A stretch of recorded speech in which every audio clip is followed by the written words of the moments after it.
O problema da transição no Brasil, nova república, etc., a grande questão é que nós estamos vivendo uma grande transição no mundo. Não é Brasil em si. Eu acho que perceber a transição só no Brasil é a mesma coisa que a rã no fundo de um poço e olha para fora e diz que o céu é muito grande. Ela nem saiu do poço para ver.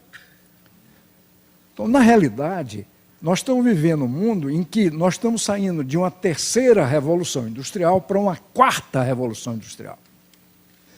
Já diz o grande Marx que as grandes mudanças no plano da superestrutura, da consciência, etc., se dá exatamente na base estrutural da sociedade. Marx chegou a dizer o seguinte: os maiores revolucionários da época dele não era Blanc e outro, era a Revolução Industrial. Ora, se você não tira consequência disso, o que é que isso vai impactar nas relações humanas, nas relações de produção, na forma de distribuição de riqueza? Nós não estamos entendendo nada. Então, tudo isso foi dito aqui, na realidade, há uma mudança extraordinária da base material, das forças produtivas. Isso é no mundo inteiro, não é só no Brasil. Então, essa transição tem um fôlego muito maior, uma penetração, uma dimensão muito maior.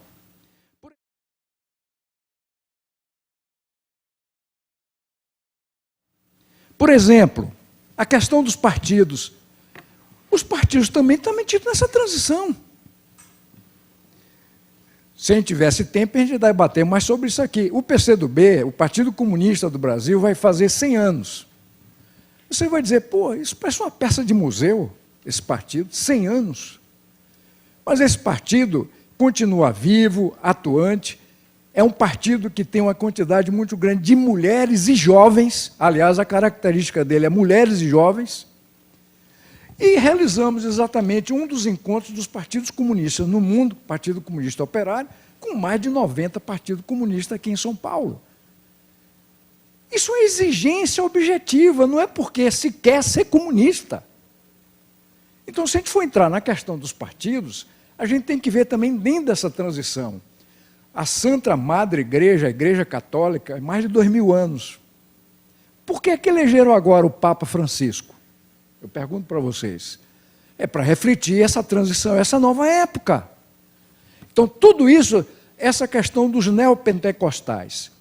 Aqui está o Juliano, no Rio de Janeiro, acompanhei aquela campanha eleitoral no Rio de Janeiro. Onde é que o Freixo perdeu? Que o Freixo fez uma bela campanha. Onde é que ele perdeu? Zona Oeste do Rio de Janeiro. A zona mais popular. E exatamente quem ganhou ali foi o atual prefeito.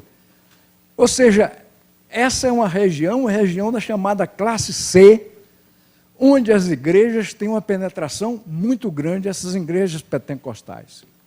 Enorme. E numa situação dessa tem digamos assim, a sociabilidade que a igreja provoca.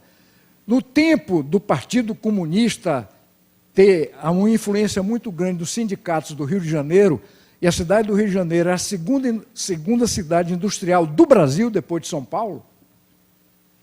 Ora, esses sindicatos, com a identidade daqueles operários, que fazia todo um trabalho na periferia, e era um trabalho importante de base política. Hoje são as igrejas que fazem isso.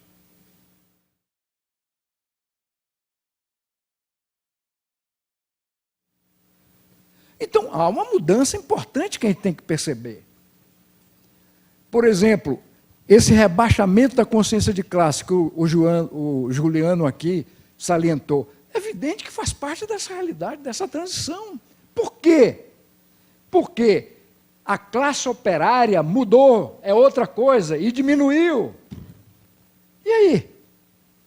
E aí? Então, você não tem que se levar em conta essa nova questão e vem a tal quarta revolução industrial. O centro dessa revolução, sabe o que é? A inteligência artificial. Ou seja, os robôs vão ocupar o lugar da inteligência humana. Isso vai ter um desdobramento enorme. Então, qual é o papel da classe trabalhadora? Tudo isso vai ter que ser visto. Tudo isso é um revolvimento muito importante.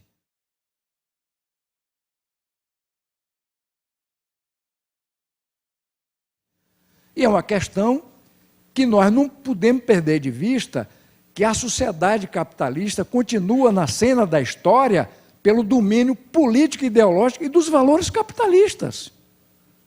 Porque, historicamente, o capitalismo está superado, essa é a nossa convicção. Persiste por isso. Porque é preciso uma outra sociedade, com essa base material, com esse gigantismo do desenvolvimento tecnológico e da inovação, nós podíamos, com outras relações de trabalho, relação de produção e princípio de distribuição, trabalhar 5, 6 horas por semana e pronto. O capitalismo não vai poder fazer isso. Pelo contrário, ele aprofunda a desigualdade numa base material gigantesca que podia exatamente estar a serviço da humanidade. Olha aí a exigência de uma nova sociedade, não é porque eu quero, porque eu gosto, é uma exigência objetiva, histórica que leva a isso. E a minha convicção é que nós vamos para lá. Mas dia menos dia, evidentemente que você teve no mundo ocidental um período enorme da história, quase 1000 anos de servos. E aquilo foi terrível, quase 1000 anos. O capitalismo está nascendo da história já há quase 600 anos. Por isso que eu dizia que são geriatras, os ideólogos dele. Não tem jeito, nós temos que caminhar para um outro tipo de sociedade, porque a base material, a base produtiva leva a isso inevitavelmente. Não dá mais conta esse tipo de relação de produção, de relação de distribuição, não dá mais conta. Tem que haver exatamente um outro modo de produção fundamental, para dar curso a isso, em que toda a humanidade seja exatamente essa humanidade, os valores dela, aquilo que seja o bem-estar dela, etc, etc, pode chegar a um nível e um patamar muito maior em função da base material que nós temos hoje no mundo, e acontece o contrário, em função desse sistema que quer persistir na história. Isso é questão de tempo, essa é a nossa convicção.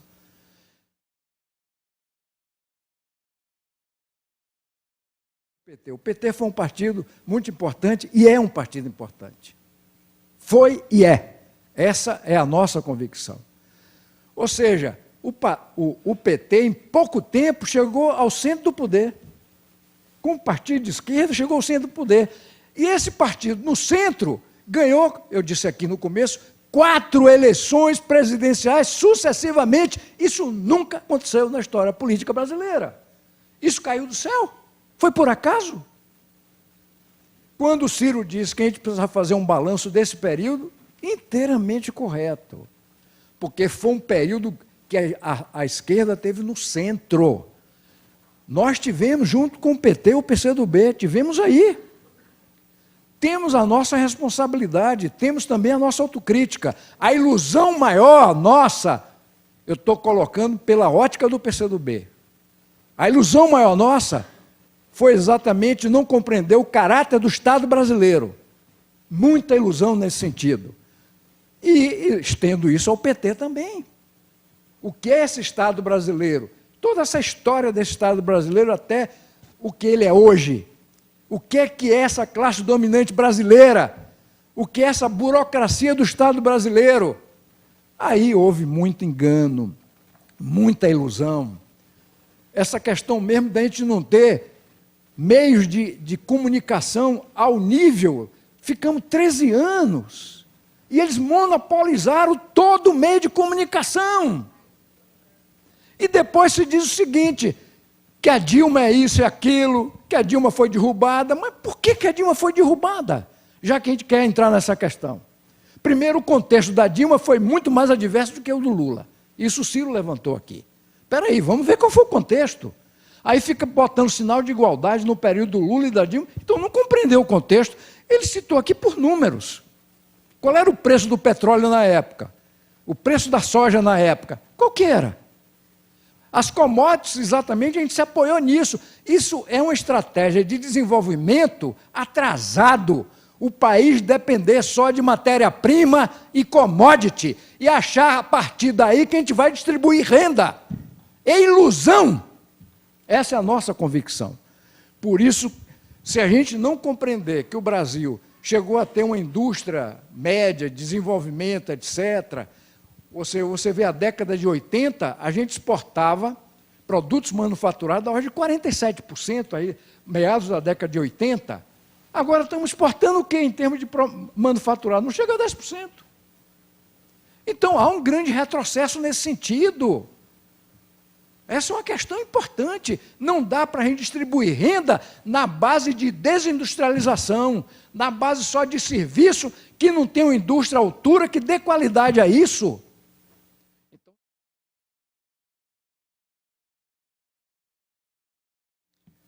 Eu acho que as eleições presidenciais no Brasil é um momento em que a gente discute programa. É interessante isso no Brasil.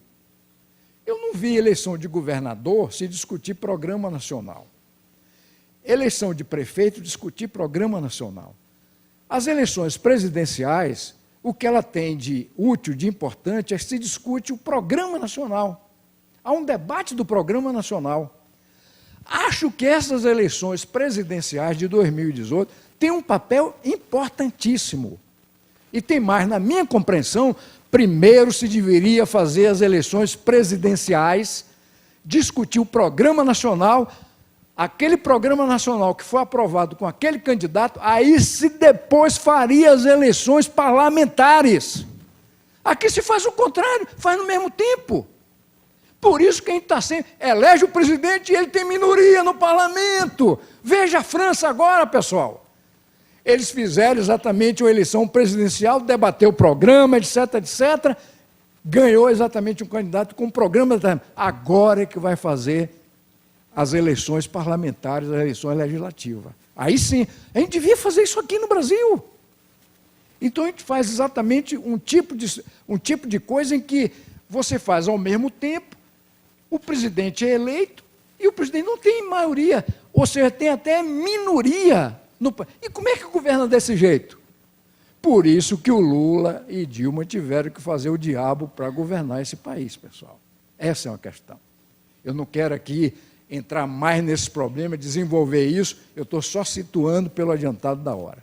Portanto, é bom a gente fazer balanço, é bom a gente tirar lições, é bom que a gente busque essa síntese da esquerda, mas não é fácil, já digo para vocês. A experiência, Partido Comunista tem muito ano nas costas, não é fácil. E tem mais, unidade da esquerda se faz na prática, na luta política. Simplesmente através de programa a gente não junta ninguém. Essa é a experiência do PCdoB.